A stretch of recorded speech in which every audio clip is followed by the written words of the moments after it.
Hi students, education गुरु के इस YouTube channel में आपका एक बार फिर से स्वागत है। आज के इस वीडियो में हम लोग 10वीं क्लास के एनसीईआरटी के गणित का प्रश्नावली 7.2 के प्रॉब्लम को सोल्व करने वाले हैं।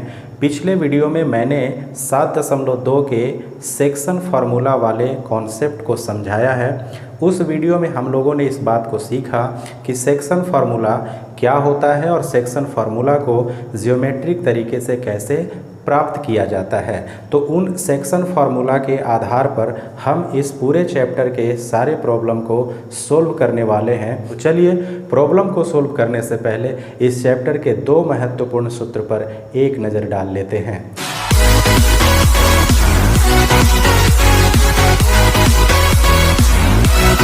सबसे पहले उस सेक्शन फार्मूला को आप देखिए, इसी चीज़ को हम लोग सेक्शन फार्मूला कहते हैं। ठीक है, इस चीज़ को मैंने पिछले वीडियो में आपको बताया था कि विभाजन सूत्र क्या होता है। जैसे दो बिंदुओं x1 y1 और x2 y2 को मिलाने वाली रेखाखंड यदि आंतरिकतः, ठीक है ना, आंतरिकतः किसी बिंदु पर m1 और m2 के अनुपात में विभाजित हो तो विभाजन बिंदु का निर्देशांक अगर हम उसको xy मान लें तो x और y निकालने के लिए हमारा फार्मूला, जैसे x के लिए ये क्रमित युग्म में जब हम सेट थ्योरी पढ़ते हैं तो सेट थ्योरी में आपने क्रमित युग्म पढ़ा था कि फर्स्ट जो है फर्स्ट के बराबर और सेकंड जो है वो सेकंड के बराबर। तो यहाँ पर याद रखिए कि x निकालने के लिए ये फार्मूला और y निकालने के लिए ये फार्मूला। मैंने पिछले वीडियो में इसको काफ़ी डिटेल्स बढ़िया से समझाया है और अगर आपने उस वीडियो को नहीं देखा है तो मैं डिस्क्रिप्शन बॉक्स में उसका लिंक दे दूँगा। आप उस वीडियो को सबसे पहले देखें क्योंकि उसमें बहुत ही बेहतरीन बातें बताई गई हैं। क्योंकि जब आपका कॉन्सेप्ट ही क्लियर नहीं होगा तो एक्सरसाइज में आपको बहुत सारी प्रॉब्लम आ सकती हैं। तो सबसे पहले आप कॉन्सेप्ट को क्लियर करें कि सेक्शन फार्मूला आखिर ऐसे क्यों आया है, कैसे प्राप्त हुआ है। ठीक है ना। अब देखो, किसी रेखाखंड के मध्य बिंदु का निर्देशांक निकालना हो तो इसी सेक्शन फार्मूला के आधार पर इसको लाया गया है। मैंने इस चीज़ को भी उस वीडियो में क्लियर किया है। अब जैसे इस फार्मूला को अगर हम डायग्राम की सहायता से देखें तो मैंने उस वीडियो में भी बताया था कि जैसे ए और बी बिंदु है और इसको मिलाने से एक रेखाखंड प्राप्त हुई ए बी और इसका जो है x1 और y1 है, ठीक है ना, निर्देशांक, और इसका x2 और y2, और यह किसी बिंदु पर मतलब P बिंदु पर m1 और m2 के अनुपात में विभाजित हो रहा है। तो इस बिंदु का निर्देशांक क्या होगा। तो मैंने आपको उस वीडियो में ट्रिक भी बताया था कि कैसे आपको आसानी से ये फार्मूला याद रखना है। फार्मूला किस रूप में आया है मैंने आपको उस वीडियो में बताया था कि ये जो m1 अनुपात है, ठीक है ना, ये अपने दूर वाले निर्देशांक से गुना होता है। जैसे m1 जब गुना होगा तो x2 से गुना होगा, m1 जब गुना होगा तो y2 से गुना होगा। ठीक है ना। अब m2 जो है वो अपने दूर वाले निर्देशांक से, जैसे x1 से गुना होगा, फिर y1 से गुना होगा, और ये जो m1 और m2 होता है वो हर के रूप में जोड़ करके लिखा जाता है। जैसे अब आप इस चीज़ को देख सकते हो, यहाँ पर अगर मुझे x का वैल्यू निकालना होगा तो इस m1 को मैं सबसे पहले x2 से गुना करूँगा, देख लीजिए, प्लस फिर इस m2 को मैं फिर आगे वाले इस x1 से गुना करूँगा, यहाँ देख लीजिए, और जो हर होगा वो m1 प्लस m2 के रूप में होगा। इसी तरीके से जब हम y का वैल्यू प्राप्त करेंगे तो फिर ये जो रेशियो है अपने दूर वाले निर्देशांक से, ये रेशियो अपने दूर वाले निर्देशांक से गुना होगा, ऐड होगा, फिर यहाँ पर देखो m1 प्लस m2 से डिवाइड करेंगे। और चूंकि मैंने आपको बताया था कि जब हम किसी रेखाखंड को मध्य बिंदु पर डिवाइड करते हैं तो मध्य बिंदु के हालात में m1 और m2 क्या हो जाएंगे, बराबर हो जाएंगे। अब m2 को जब हम बटा में लेकर के आएँ तो m1 जो है m2 के रेशियो में आकर के 1:1 बन जाएगा। इसका मतलब हुआ कि m1 भी 1 हो जाएगा और m2 भी 1 हो जाएगा। तो जब हम यहाँ 1 से गुणा करेंगे तो x2 रह जाएगा, फिर 1 से गुणा करेंगे तो x1, और यहाँ 1 और 1 मिल करके 2, तो ये आपका मध्य बिंदु का निर्देशांक प्राप्त हो जाएगा। तो मैं समझता हूँ कि ये इस चीज़ को आप उस वीडियो में भी क्लियर देख सकते हो और यहाँ भी मैंने आपको संक्षेप में थोड़ा बहुत समझा दिया है। तो चलिए अब हम इस चैप्टर के पहले सवाल को लेते हैं। तो स्टूडेंट्स, प्रश्नावली 7.2 का पहला सवाल क्या है देखते हैं। सवाल है कि उस बिंदु के निर्देशांक ज्ञात कीजिए जो बिंदुओं -1 7 और 4 -3 को मिलाने वाले रेखाखंड को 2:3 के अनुपात में विभाजित करता है। स्टूडेंट्स, यह मैं बता दूं कि सवाल में थोड़ी सी मिस्टेक है, आपके बुक में ही मिस्टेक है शायद, कि इसमें आंतरिकता शब्द छूट गया है, ठीक है ना। क्योंकि जब ऐसे बोलेगा तो इसका मतलब हो जाता है कि आंतरिकता भी और बाह्यता भी। अब आप कहोगे कि आंतरिकता और बाह्यता, जैसा कि आपने जो फार्मूला देखा वो प्लस में वो आंतरिकता विभाजन के लिए है, लेकिन जब ऐसे ही कह दे कि बाह्यता विभाजित होता है, वो आप 12th क्लास में पढ़ोगे, बाह्यता विभाजित होता है तो जो फार्मूला आपने प्लस प्लस का लगाया है ना, वो प्लस की जगह पर माइनस हो जाएगा केवल। तो यहाँ कहीं ना कहीं वो मिसिंग है कि इसमें लिखना चाहिए था कि क्या है, आंतरिकता विभाजित करता है। तो चलिए हम लोग आंतरिकता विभाजित को ही समझ करके इसको सोल्व करें। तो चलिए इसके लिए हम लोग जहाँ आवश्यकता होगी डायग्राम को बनाने की कोशिश करेंगे। जैसे मान लीजिए कि यहाँ पर ए बिंदु है, ठीक है ना। इस बिंदु को हमने, इस निर्देशांक को हमने ए बिंदु मान लिया और इस निर्देशांक को बी बिंदु मान लिया, 4-3। और ये जो रेखाखंड है वो कहीं आंतरिकता 2:3 में, मतलब 1/2 होगा तो 1/3 भाग से। तो मान लीजिए कि ये थोड़ा सा इस तरीके से, ये 2 भाग और ये थोड़ा सा बड़ा होकर के दिखाना पड़ेगा। तो P है और इसका वैल्यू अगर मान ले XY है, ये कितना हो गया, देखो ध्यान से 2, और ये कितना हो गया 3, ठीक है ना। तो अब हम चाहें तो सेलेक्ट करके भी बना सकते हैं और चाहें तो विदाउट सेलेक्ट करके भी हम लोग फार्मूला को अप्लाई करके बना सकते हैं, ठीक है। और जो हमने P बिंदु को XY मान लिया है, उसके लिए हम लोग थोड़ा यहाँ पर शो करेंगे कि माना उस बिंदु का निर्देशांक, उस बिंदु, जैसे हमने यहाँ पर P बोल दिया है, तो उस बिंदु P का निर्देशांक इक्वल XY, ठीक है ना। तो इसलिए अब हम लोग सबसे पहले x को प्राप्त कर लें बहुत ही आसान से।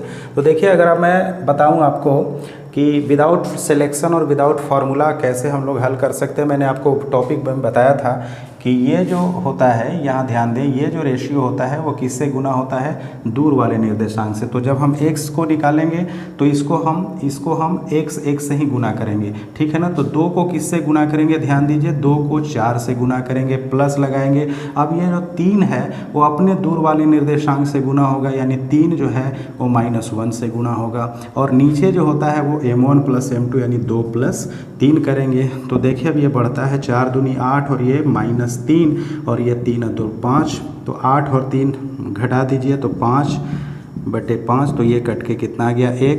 तो x का वैल्यू निकल गया कितना, 1। इसी तरह से हम लोग y भी निकाल सकते हैं। तो y के लिए भी हमारा वही कॉन्सेप्ट है कि जब हम इस रेशियो को देखते हैं तो दूर वाले निर्देशांक से गुना होगा। 2 जो है वो -3 से, और फिर 3 जो है वो 7 से गुना होगा, 3 × 7, और बटा में हम लोग क्या लिखेंगे, 2 + 3।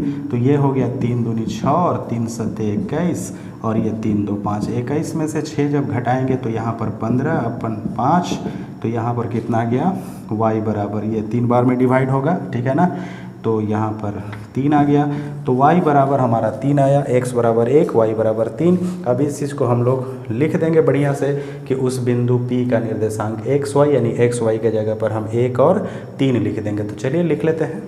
अतः विभाजन बिंदु P का निर्देशांक, याद रखिए प्रश्न में P कहीं लिखा हुआ नहीं है, जब आपने डायग्राम बनाया तो इस चीज़ को शो कर दिया है। तो P का निर्देशांक जो XY हमने माना था वो अब आ गया कितना, 1 और 3, ये हमारा आंसर हो गया। तो पहला सवाल बहुत ही आसान था। चलिए दूसरे सवाल को देखते हैं।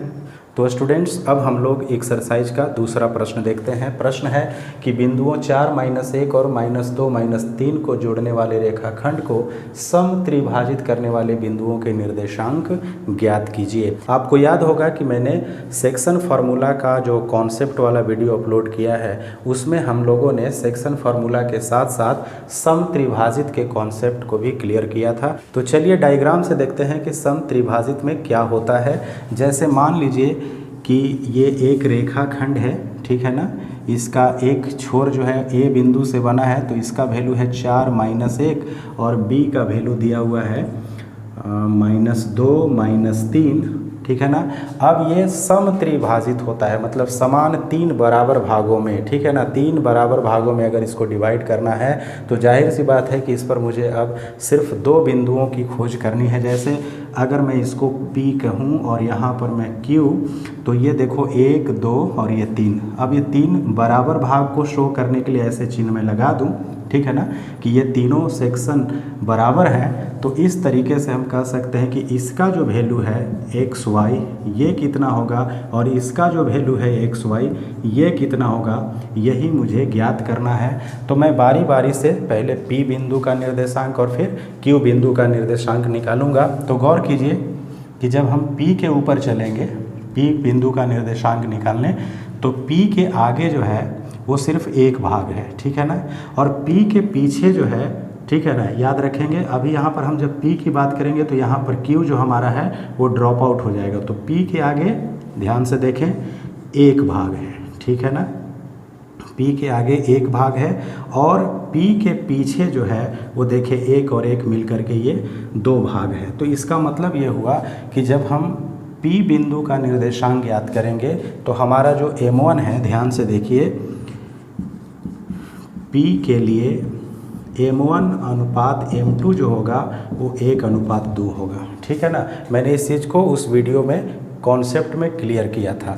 इसी तरह से जब हम Q के लिए चलेंगे, ठीक है ना, Q के लिए जब जाएंगे तो खुद से देखो यहाँ पर कि इसके लिए कोई अलग से फार्मूला नहीं है। फार्मूला आप खुद से बनाओगे, ठीक है ना, उसी फार्मूला के ऊपर इस चीज़ को रखना है और देखो कितना आसान।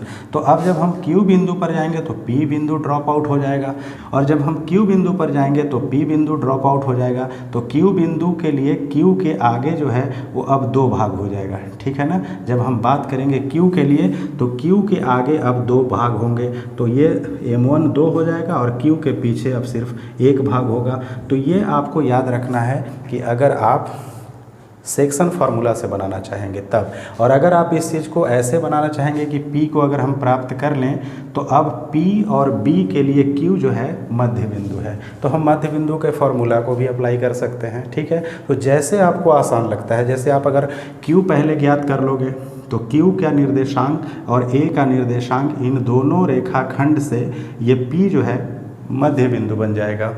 तो आपको जैसे आसान लगता है वैसे बना सकते हैं, ठीक है ना। तो चलिए हम इस चीज़ को यहाँ पर लिख रहे हैं। सर्वप्रथम P के लिए, ठीक है ना,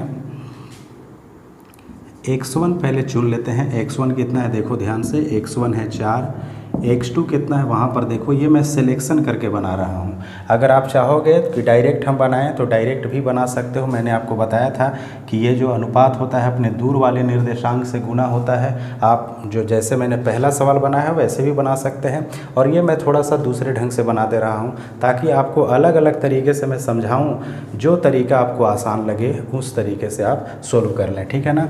इसी तरह से y1 चुन लीजिए। तो y1 कितना है ध्यान दीजिए, -1 है, ठीक है ना, -1, और y2 कितना है ध्यान दो, वहाँ पर -3 है। इसी तरह से m1 कितना है देखो, m1 हमारा 1 हो गया है एवं m2 जो हो गया है वो हमारा 2 हो गया है। देखो स्टूडेंट, इस तरीके से सिलेक्शन करके बनाने में थोड़ा टाइम लगेगा लेकिन आप गलती कम करोगे, ठीक है ना। और जब आप ट्रिक से बनाओगे तो अगर जो बच्चे काफ़ी ज़्यादा प्रैक्टिस कर लेते हैं तो वो ट्रिक से काफ़ी आसानी से बना सकते हैं, ठीक है ना। तो आपके सामने मैंने ट्रिक वाला भी तरीका रख दिया है और इस तरीके का भी बना करके दिखा रहा हूँ। तो अब देखो, इसलिए x बराबर, ठीक है ना।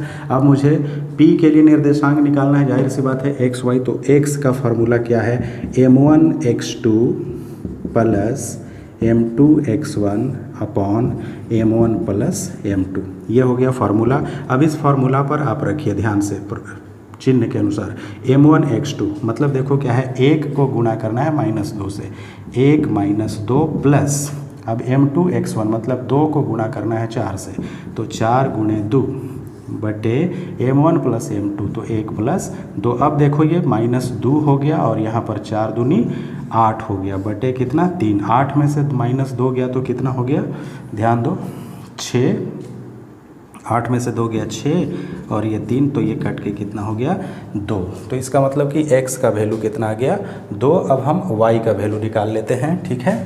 तथा y इक्वल, तो y का भी फार्मूला आप लिखें m1 y2 m2 y1 upon m1 plus m2। इस तरीके से आपको फार्मूला भी लिखना पड़ेगा, और तो फार्मूला लिखते लिखते आपको फार्मूला याद भी हो जाएगा। यानी हर हाल में किसी भी तरीके से बनाओ, फ़ायदा तो आपको पहुंचना ही है। तो यहाँ देखो फिर हम लोग m1 1 को -3 से गुना करेंगे, ठीक है ना, प्लस m2 y1 मतलब 2 को हम लोग -1 से गुना करेंगे। माइनस प्लस का ध्यान रखेंगे, बिल्कुल आसानी से बन सकता है। अब यहाँ देखो ये -3 हो गया, यहाँ पर प्लस माइनस माइनस होगा, -2 अपॉन 3, तो यहाँ पर ऐड होकर के -5/3, तो ये y का वैल्यू प्राप्त हो गया। अब इस तरीके से हम लिख सकते हैं कि p का निर्देशांक कितना हो गया, देखते हैं। अतः P बिंदु का निर्देशांक, ठीक है।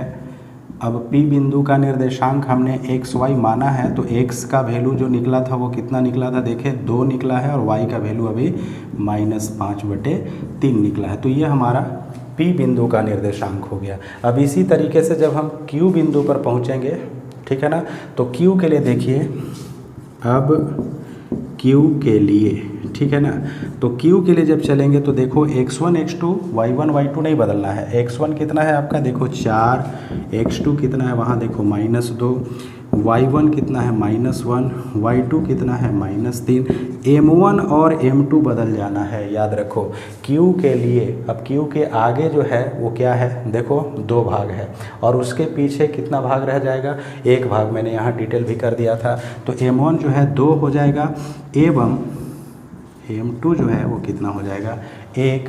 अब मैं समझता हूँ कि आप x और y ज्ञात कर लोगे।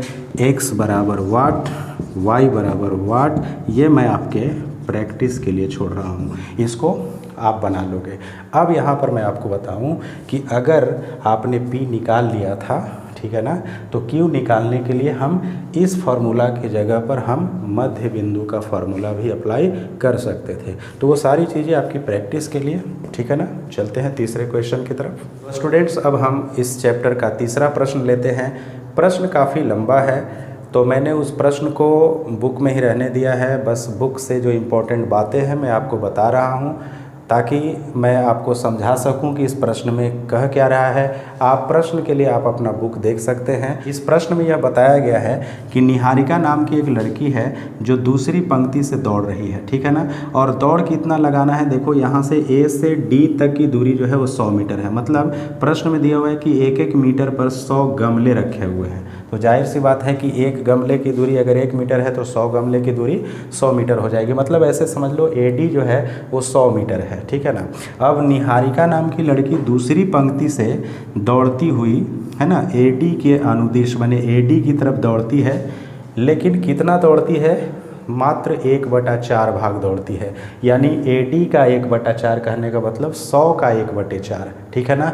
तो इसका मतलब यह हुआ कि यहाँ पर देखिए ज़रा सा, मैं इस चीज़ को क्लियर कर रहा हूँ कि प्रश्न से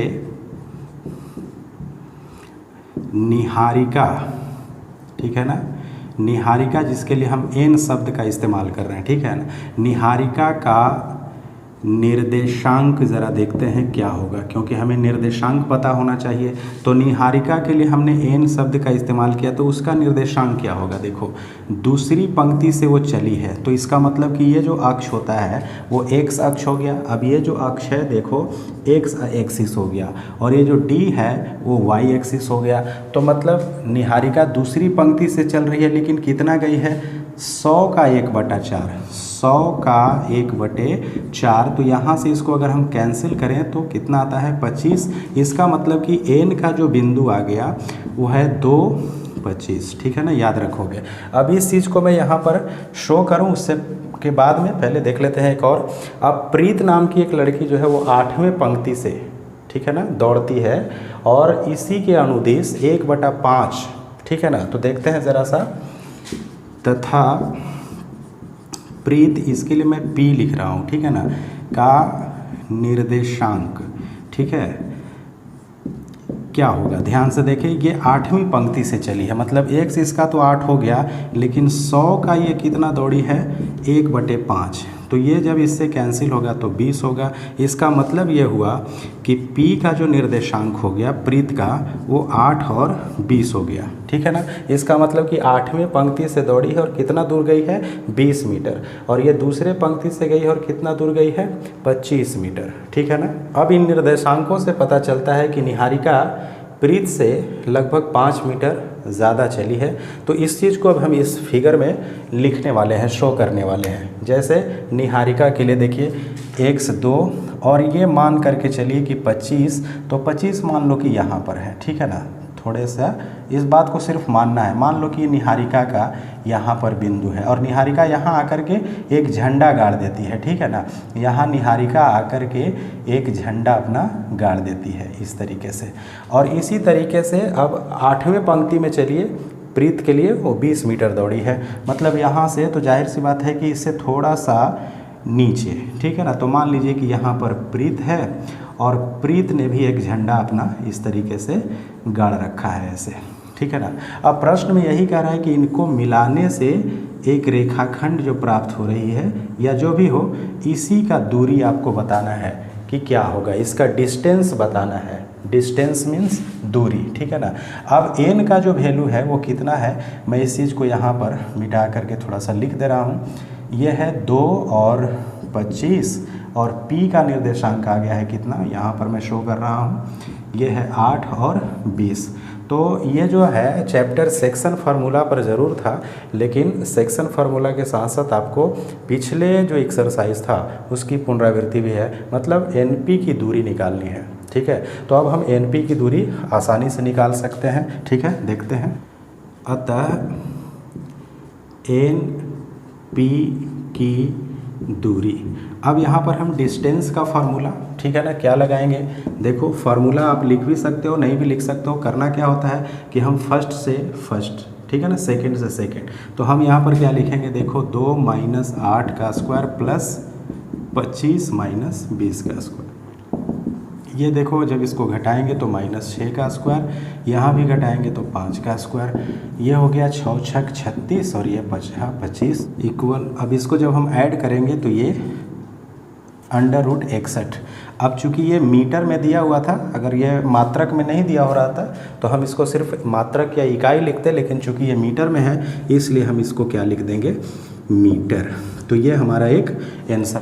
अब इसी में एक और प्रश्न है कि रश्मि नाम की एक और लड़की है जो इनके बीच से दौड़ लगाती है, ठीक है ना, एक्स अक्ष पर कहीं बीच से, ठीक है ना, दौड़ लगाती है। तो वो जाकर के अगर बीच से दौड़ती हुई इसी रेखा पर अगर कहीं अपना झंडा गाड़ेगी तो कहाँ झंडा गाड़ेगी, मतलब साफ है कि रश्मि नाम की जो लड़की है वो मध्य बिंदु पर पहुंच रही है। तो जाहिर सी बात है कि मध्य बिंदु क्या होगा, देखो ऐसे ही पता चल रहा है कि 2 और 8 10, तो 10 का आधा, ठीक है ना, तो 5। तो जाहिर सी बात है कि 5वें बिंदु से ही रश्मि नाम की लड़की गई होगी, है ना। और यहाँ रश्मि के लिए हम R शब्द लिखें और रश्मि भी यहाँ झंडा गाड़ रही है, ठीक है ना।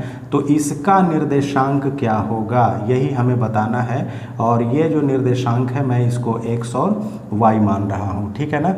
अब ये जो झंडा यहाँ पर गाड़ दी है इसका निर्देशांक आपको बताना है कि r का निर्देशांक क्या होगा। तो जैसा कि फिगर से स्पष्ट हो रहा है कि रश्मि जो है मध्य बिंदु पर चली है, तो मध्य बिंदु का निर्देशांक केवल हमें निकालना है। तो अब हम इस चीज़ को शो करेंगे।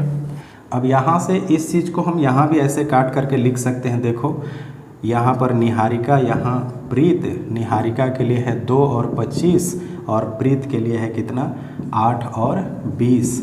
अब ये बताने के लिए कि कैसे ये 5 ही के ऊपर क्यों है, ठीक है ना, ये अभी क्लियर भी हो जाएगा। तो चलिए मान लीजिए कि रश्मि यहाँ पर बीच में है और रश्मि का निर्देशांक अगर हम XY मानते हैं तो आखिर ये कितना है। तो क्लियर सी बात है कि रश्मि जो है मध्य बिंदु पर है, ठीक है ना। तो क्या लिखेंगे हम लोग कि चूँकि RNP का क्या है, मध्य बिंदु है, ठीक है ना।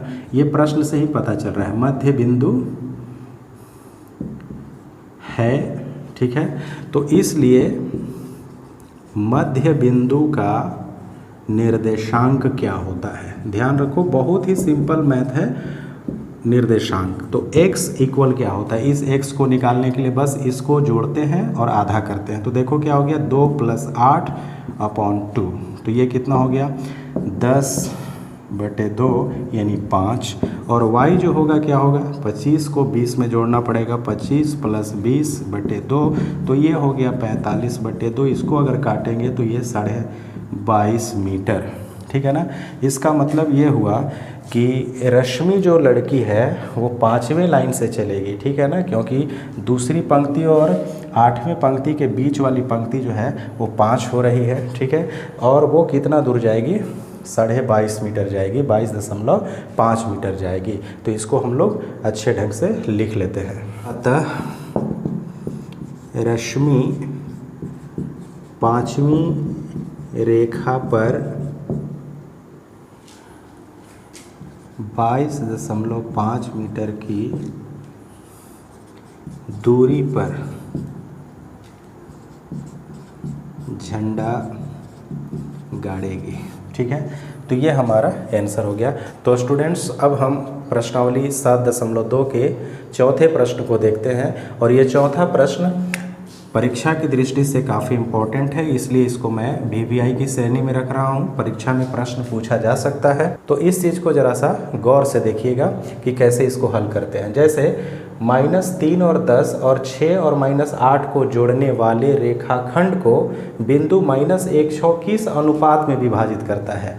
मतलब प्रश्न से साफ है कि इस बार अब हमें अनुपात ज्ञात करना है। ठीक है ना, इससे पहले अनुपात दिया हुआ रहता था, विभाजन बिंदु का निर्देशांक ज्ञात करना होता था। इस बार विभाजन बिंदु का निर्देशांक दिया हुआ है, आपको बताना है कि किस अनुपात में विभाजित होगा। चलिए इसको चित्र से ज़रा देख लेते हैं।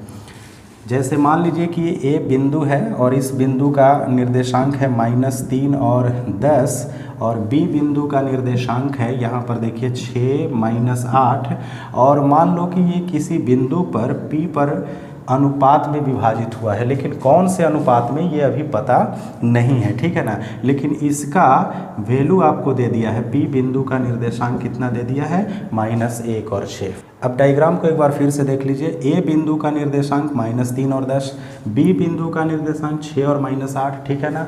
अब क्या है कि ये किस अनुपात में डिवाइड होगा कि इस विभाजन बिंदु का निर्देशांक -1 और 6 होगा। मतलब इस बार विभाजन बिंदु का निर्देशांक दिया है, M1 M2 निकालना है। ठीक है ना, तो इसको निकालने के लिए देखो स्टूडेंट, हम लोग इसको K मान लेंगे। ठीक है ना, और इसको क्या मान लेंगे, 1 मान लेंगे। और यहाँ पर आपकी जहाँ हम M1/M2 अनुपात 1 के लिए हम K अनुपात 1 का प्रयोग कर रहे हैं। ठीक है ना, मतलब जो हमारा M1/M2 निकल के आएगा वही हमारा K हो जाएगा, यानी जो K हमारा निकल करके आएगा वही हमारा अनुपात हो जाएगा। ठीक है ना, तो इसको हम कैसे बनाते हैं ज़रा गौर से देखिए। ये काफ़ी आसान मेथड है, अगर आप चाहो तो इसको M1 और M2 रख करके भी बना सकते हो, आप ऐसे भी बना सकते हो। जैसे देखते हैं, माना AB रेखाखंड के अनुपात 1 के अनुपात में P बिंदु पर आंतरिकतः विभाजित होती है। ठीक है ना। अब इस चीज़ के लिए देखो ध्यान से कि जो विभाजन बिंदु का निर्देशांक है वो कितना है, -1/6। मतलब ये हुआ कि यही हमारा x है और ये हमारा y है। ठीक है ना।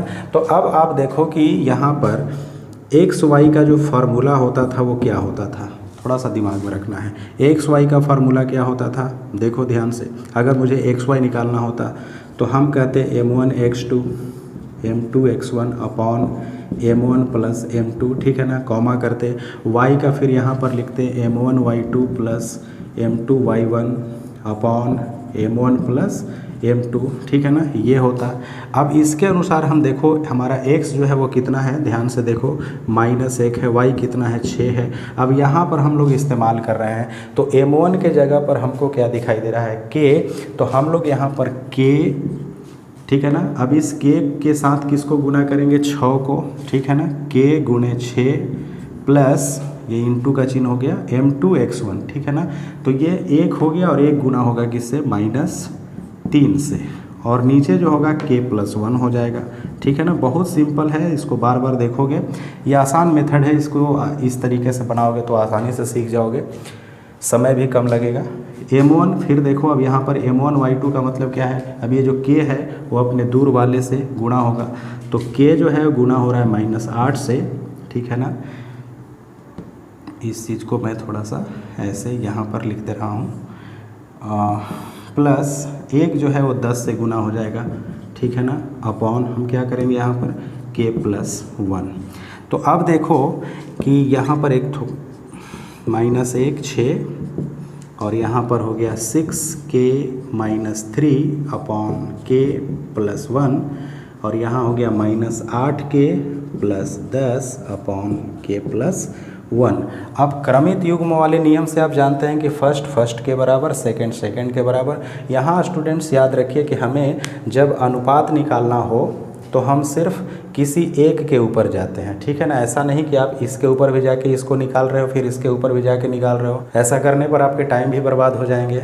आंसर आपको हर हाल में किसी एक से निकल के आना ही है। तो आप क्या करोगे कि -1 के इक्वल इसको लेके चलोगे, यानी फर्स्ट को फर्स्ट के इक्वल, सेकंड को सेकंड के इक्वल, तो किसी भी एक को लेकर के आपको चलना है, ठीक है ना। ध्यान से देखिए ना, तो यहाँ पर हम ऐसे करके चलेंगे कि जब -1 = 6k-3 अपॉन k+1, तो यहाँ पर हम क्रॉस मल्टीप्लाई करेंगे, ठीक है ना। तो यहाँ होगा 6k-3 = -k-1, ठीक है ना, गुना हुआ। अब k वाले पद को एक साथ लेकर के आइए, 6k + k और यहाँ पर -1 + 3 हो जाए, तो ये हो गया 7k = 3 - 1, तो ये 2, तो k इक्वल कितना हो गया 2/7, मतलब k का ही वैल्यू हमें निकालना था, ठीक है ना। k का वैल्यू निकालने का मतलब है कि जब ये 2/7 आ गया तो आप देखिए ध्यान से कि k इक्वल 2/7, तो k को हम लोगों ने क्या माना था, m1/m2, है ना। तो इसका मतलब ये हुआ कि m1 अनुपात m2 जो है वो 2:7 आ गया। तो ये हमारा आंसर हो गया। अब इस चीज़ को ऐसे ना बना करके आप चाहते तो इसको m1 m2 करके भी बना सकते थे। चलिए उसको हम दूसरे मेथड में रख करके बना के दिखाते हैं। तो स्टूडेंट्स अब इसी क्वेश्चन को एक अलग मेथड से भी बना सकते हैं हम लोग, ठीक है ना, जिसमें हम m1 m2 रख कर के बनाएंगे, डायरेक्ट m1 m2 हम निकालेंगे। हालांकि ये जो अभी मेथड बताया गया k/1 करके, इसका भी इस्तेमाल करके आप इस तरह के सवाल को बना सकते हैं। तो दोनों ही तरीके पर आप प्रैक्टिस करोगे, ठीक है ना। तो चलिए देखते हैं कि इसको हम एक और मेथड से कैसे बना सकते हैं। जैसे मान लीजिए कि इसको मैं कहूँ कि सेकेंड मेथड, इसको कैसे बना सकते हैं। तो देखिए गौर से कि मुझे क्या प्रश्न में है कि ये बिंदु का निर्देशांक, इस बिंदु का निर्देशांक दिया हुआ है, विभाजन बिंदु का निर्देशांक भी दिया हुआ, आपको बताना है कि किस अनुपात में ये विभाजित हो रहा है। तो इतना तो आपको पता है कि अनुपात जो होता है वो m1 m2 होता है। तो गौर करिए कि यही m1 m2 हमें फाइंड करना है, m1 अनुपात m2 को ही फाइंड करना है, ठीक है ना। तो इसके लिए आप क्या देखते हो कि यहाँ जो p के ऊपर जो होता है, आप खुद गौर करो कि यहाँ p के ऊपर जो होता था क्या होता था, xy होता था, है कि नहीं। ये जो होता था x1 y1 x2 y2 और यहाँ जो होता था xy होता था। तो हम अब अपने जो टिपिकल फार्मूला था, सेक्शन फार्मूला, उसी के ऊपर हम लोग काम करने वाले हैं। जैसा गौर कीजिए, सॉल्यूशन, इसमें भी फिर हम लोग लिख लेंगे कि मान लिया ये जो -1 6 है AB को m1 और m2 के अनुपात में विभाजित कर रहा है। तो मान लिया -1 6 AB रेखाखंड को m1 अनुपात m2 के अनुपात में आंतरिकतः, इन शब्दों को आपको बार बार समझना है कि आंतरिकता ही विभाजित होगा, तो हम लोग इस फॉर्मूले का इस्तेमाल करते हैं, आंतरिकता विभाजित करता है, ठीक है ना। तो अब गौर से देखिए कि जब हम लोग इसको सिलेक्शन करेंगे तो यहाँ हम लोग सिलेक्ट करते हैं कि यहाँ x1 इक्वल क्या है, देखो ध्यान से -3, x2 जो है वहाँ देखो 6, ठीक है ना, y1 जो है वो कितना है 10 है, y2 कितना है ध्यान दीजिए -8 है, x कितना है, अब x इसमें है देखो x कितना है -1 है, और y कितना है, y जो है वो 6 है। इससे जो पहले प्रश्न होता था उसमें यही गैप रहता था, x और y निकालना होता था, लेकिन m1 m2 देता था। इस बार क्या हुआ है कि xy दे दिया है, ठीक है ना। अगर कॉन्सेप्ट को समझ रहे हो, डायग्राम को समझ रहे हो, तो आप समझ सकते हो कि ये जो होता है x1 y1 x2 y2 और यहाँ जो होता है xy होता है, और यहाँ जो होता है m1 m2 होता है। तो क्या दिखाई दे रहा है कि हमें xy दिया हुआ है और m1 अनुपात m2 को फाइंड कर रहा है, ठीक है ना। तो अब हम लोग कैसे फाइंड करेंगे, m1 m2 के लिए अलग से तो फार्मूला है नहीं कि हम m1 निकालने के लिए m2 निकालने के लिए फार्मूला लगाएंगे।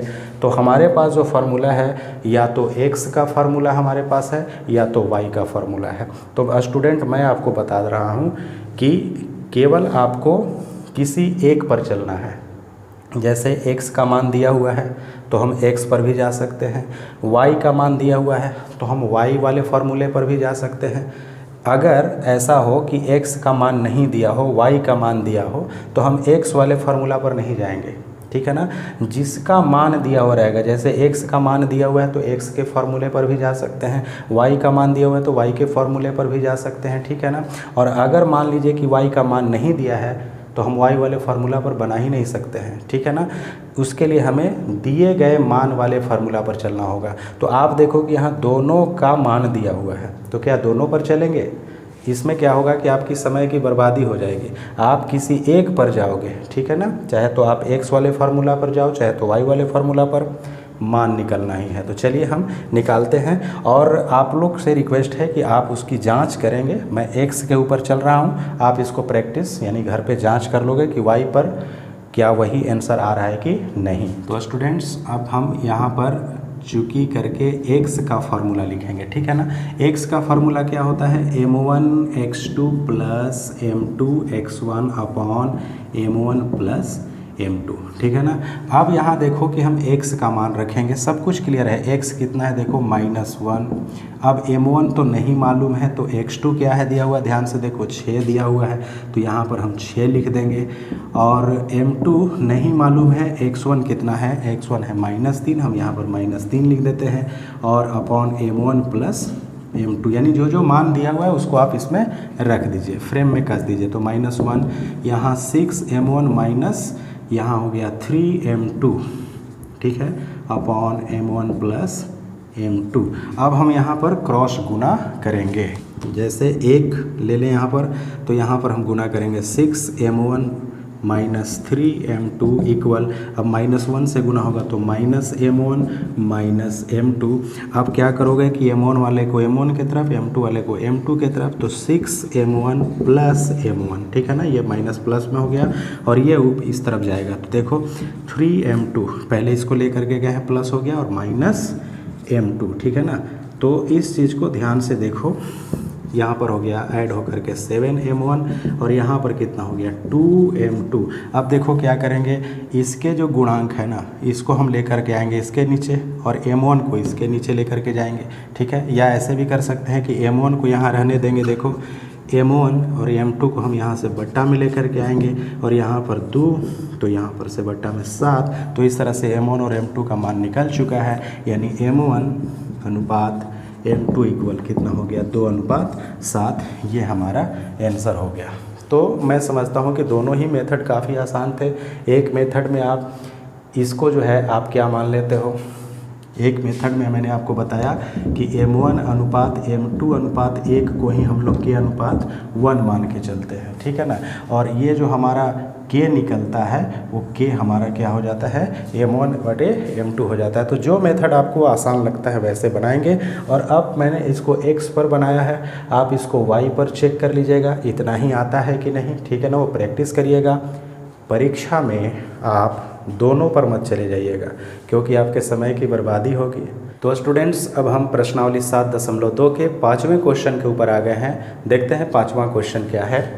वह अनुपात ज्ञात कीजिए जिसमें बिंदुओं A 1-5 और B -4 और 5 को मिलाने वाला रेखाखंड x अक्ष से, गौर करेंगे x अक्ष से, ठीक है ना।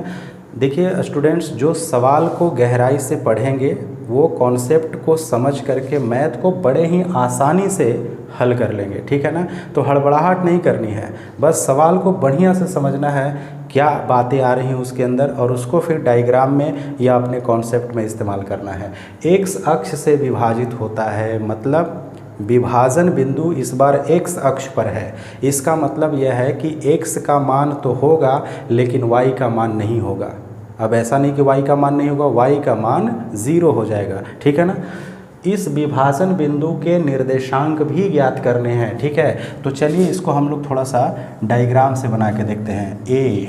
ए बिंदु का निर्देशांक है 1-5, बी बिंदु का निर्देशांक है -4 और 5, और मान लो कि ये पी बिंदु पर डिवाइड हो रहा है, ठीक है ना। और पी बिंदु जो है ना वो एक्स अक्ष पर है, ठीक है। तो एक्स का अक्ष का मतलब है कि एक्स पर होगा, लेकिन वाई का वैल्यू कितना हो जाएगा, 0, ठीक है ना। और अनुपात ज्ञात करना है, मतलब फिर से हम लोग वही चीज़ इस्तेमाल करेंगे जैसे मैंने आपको एक शॉर्टकट ट्रिक बताया था कि हम इसको k मान लेते हैं और इसको 1 मान लेते हैं, और जो हमारा k होता है वही m1/m2 होता है। तो अगर इस चीज़ को अगर आप समझ लोगे तो मैं समझता हूँ कि आप बड़े आसानी से बना लोगे, वरना आप m1 m2 वाले फार्मूला से भी जा सकते हो, ठीक है ना। तो चलिए हम लोग यहाँ पर देखते हैं कि मान लो कि ये m1 है, ठीक है ना, और ये क्या है, m2 है, और मुझे यही फाइंड करना है कि m1 अनुपात m2 बराबर क्या होगा, ठीक है ना, यही मुझे निकालना है। तो अब गौर से देखो कि यहाँ जो चीज़ होता है क्या होता है, x और y होता है, ठीक है ना। अगर रेशियो दिया हुआ रहता, ठीक है, ध्यान से देखिए, अगर रेशियो दिया हुआ रहता तो यहाँ पर जो हमारा होता क्या होता, एक्स वाई होता। लेकिन अभी क्या है कि x के जगह x है। क्यों x है, क्योंकि यह x अक्ष पर विभाजित हो रहा है, ठीक है ना। अगर ये y अक्ष पर विभाजित होता तो क्या होता, मान 0 और y हो जाता, ठीक है। ये मैंने आपको कुछ कॉन्सेप्ट पिछले वीडियो में बताया था, आपने देखा होगा। अब यहाँ पर हम जो करने वाले हैं m1 और m2 का मान निकालने के लिए फिर वैसे ही हम लोग सिलेक्शन करते हैं, ठीक है ना। चलिए ध्यान से देखिए, अब वह अनुपात ज्ञात कीजिए, तो इसके लिए हम लोग मान लेते हैं कि माना x अक्ष से विभाजित होने वाला रेखाखंड m1 अनुपात m के अनुपात में, ये सब फॉर्मेलिटी है, थोड़ा सा लिखना पड़ता है, के अनुपात में आंतरिकतः या आंतरिक रूप से भी लिख सकते हैं, आंतरिकतः विभाजित करता है, ठीक है। तो चूँकि अब मान लीजिए कि P है, ठीक है ना, x अक्ष से विभाजित होता है, तो चूँकि x अक्ष पर P का निर्देशांक, ठीक है ना, यहाँ पर हम लोग थोड़ा सा शो कर लेंगे, क्या हो जाएगा, x 0 हो जाएगा, ठीक है ना। अगर यही y अक्ष पर होता तो P का निर्देशांक कितना हो जाता, 0 और y हो जाता। अब एक चीज़ अब गौर से देखिए कि अब हम लोग यहाँ पर सिलेक्शन करेंगे, ठीक है ना। आप विदाउट सिलेक्शन भी जा सकते हो, ठीक है ना, बिना सिलेक्शन के भी बना सकते हो, लेकिन अगर आप सिलेक्शन करके बनाते हो तो गलतियाँ बहुत कम होती हैं। जैसे देखिए यहाँ अब चुनते हैं जरा सा, x1 देखो, ये x1 y1, x2 y2, ये हमारा xy होता है। तो x1 क्या है, देखो 1, x2 कितना है -4, y1 -5, y2 कितना है, देखो 5, ठीक है ना। x कितना है, ध्यान दो, x जो है हमारा x ही है, ठीक है, और y कितना है, तो y 0 है। और ज्ञात क्या करना है, ज्ञात करना है m1 अनुपात m2 बराबर व्हाट, ठीक है ना। यहाँ पर ध्यान दें, इसलिए m1 और m2 का अनुपात निकालना है। तो मैंने अभी आपको चौथे प्रश्न में भी एक चीज़ क्लियर किया था कि भाई देखो, जब अनुपात निकालना है तो हमारे लिए अनुपात का कोई अलग से फार्मूला नहीं है कि हम m1 m2 को कैसे निकालें। हमारे पास एक फार्मूला है, सेक्शन फार्मूला, विभाजन सूत्र, और विभाजन सूत्र में x और y का फार्मूला होता है। तो अब सवाल उठता है कि हम कौन से फार्मूला पर चलें। x पर चलेंगे तो x देखिए अज्ञात है, मतलब ये अभी ज्ञात नहीं है। y पर चलेंगे तो y का वैल्यू दिया हुआ है 0। तो मैंने आपको बताया था कि अगर दोनों का मान दिया हो, ठीक है ना, जैसा कि चौथे प्रश्न में था, दोनों का मान हो तो हम क्या करेंगे, किसी पर भी जाके बना सकते हैं, चाहे तो x पर चाहे तो y पर। लेकिन अगर मान नहीं दिया हुआ है, जैसे कि यहाँ देखिए x इक्वल x, मतलब x भी हमको प्राप्त करना है बट y प्राप्त नहीं करना, y हमको 0 मिल चुका है। तो हम क्या करेंगे कि इस प्रश्न के लिए हम y वाले फार्मूला को इस्तेमाल करेंगे, क्योंकि अगर हम x वाले फार्मूला पर जाएंगे तो हमें m1 m2 भी पता नहीं है और x भी पता नहीं है। तो हम क्या करेंगे कि y वाले फार्मूला पर जाएंगे, क्योंकि y का मान 0 दिया हुआ है। तो चलिए y के फार्मूला पर बनाते हैं। अब चूँकि y इक्वल क्या होता है, फार्मूला देखें, m1y2 plus m2y1 upon m1 plus m2, ठीक है। अब हम यहाँ y का मान रखेंगे कितना, 0, ठीक है। नहीं पता है y2 कितना है, ध्यान से देखिए, y2 है 5, m2 भी नहीं पता है, y1 कितना है, y1 है -5, और यहाँ पर m1 प्लस m2 या 0 इक्वल, देखो यहाँ पर 5m1 minus 5m2 upon m1 plus m2। तो अब हम यहाँ पर क्रॉस मल्टीप्लाई जब करेंगे तो 5m1 माइनस 5m2 इक्वल क्या हो जाएगा, 0, क्योंकि 0 से गुना होगा तो 0 होगा, ठीक है ना। तो अब देखते हैं क्या हुआ,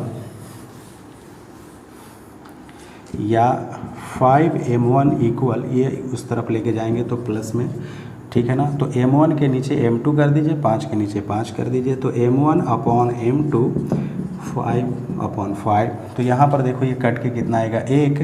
इसका मतलब यह हुआ कि m1 और m2 का जो रेशियो है वो 1:1 आया, ठीक है ना। तो ये हमारा पहले हिस्से का जवाब आ चुका है। तो ये हमारा आंसर आ गया कि किस अनुपात में, x अक्ष से अगर डिवाइड होता है तो वो 1:1 में डिवाइड होगा। बट हमें इसका मान भी ज्ञात करना है, इस x का, क्योंकि प्रश्न में है कि विभाजन बिंदु का निर्देशांक भी ज्ञात करें। विभाजन बिंदु में देखिए सिर्फ y का मान है, x का मान कितना है, ठीक है। तो अब हम x का मान निकालेंगे x के फार्मूला से, और m1 और m2 के जगह पर हम 1 और 1 का प्रयोग करेंगे। चलिए निकालते हैं। अब x बराबर, तो x का formula m1 x2 plus m2 x1 upon m1 plus m2, ठीक है ना। तो m1 का मान तो 1 है, मतलब ये मध्य बिंदु हो गया। स्टूडेंट्स ध्यान से देखिए, अगर ये m1 m2 1:1 है तो कॉन्सेप्ट में मैंने आपको समझाया कि जब 1:1 में आए तो मतलब ये P मध्य बिंदु है, ठीक है ना। अगर आपको ये बातें याद नहीं है तो इस तरीके से बनाएंगे, अगर याद है तो मध्य बिंदु वाले फार्मूला से बना देंगे, ठीक है ना। तो चलिए देखते हैं, x2 का मान कितना है, -4, ठीक है, प्लस m2 तो फिर 1 है, x1 कितना है, तो यहाँ देखिए 1 है, अपॉन m1 प्लस m2 तो 1 + 1, तो यहाँ देखो -4 + 1 अपॉन 2, तो यहाँ पर हो गया -3 अपॉन 2। तो आंसर क्या हुआ, देखिए बढ़िया से इसको लिखेंगे, विभाजन बिंदु का, चूँकि मुझे y को निकालना नहीं था, y तो 0 था, विभाजन बिंदु का निर्देशांक, जिसको हम लोग x 0 माने हुए थे, तो वो अब x के जगह पर क्या लिखाएगा, -3/2 और y के जगह पर 0। ये हमारा आंसर हो गया। तो स्टूडेंट्स ये था प्रश्नावली 7.2 के प्रारंभिक 5 प्रॉब्लम के सॉल्यूशन। अब हम मिलेंगे अगले वीडियो में, जब हम आपके लिए लेकर आएंगे इसी चैप्टर के 6, 7, 8, 9 और 10वें प्रॉब्लम को सॉल्यूशन के साथ। तब तक के लिए ऑल द बेस्ट।